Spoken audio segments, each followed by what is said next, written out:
Hi guys, we were learning lips today. Diba, pagbukas niya, matawa siya o naiiyak siya. Minsan hindi kasi talaga alam ng mga bata. Gusto lang ka, may gift sa kakan kay.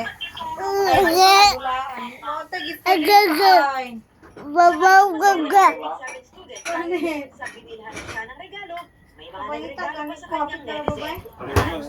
Sa kanyang kwento. Para sa GMA Integrated News, Athena Imperial nakatutok 24 oras.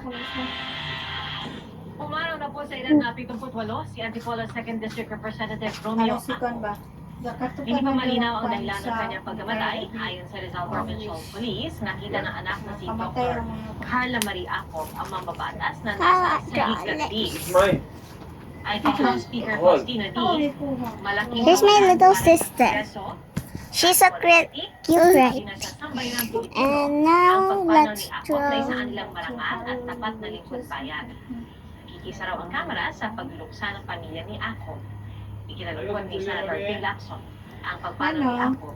Magbukod sa naging kaibigan niya, ay nagsilbing director for controllership noong si Lacson pa ang PNP chief. Sige na, 30. This is number 1. Zia Alonto Adyong, naging mentor sa Going kanya si back. Acop, lalo na noong siya po ang vice chairperson ng House Quad Ano mga gusto, Committee. di ba? Ang Quadcom ang umpisa sa paglaganap ng Okay. This is ugly. ng Duterte.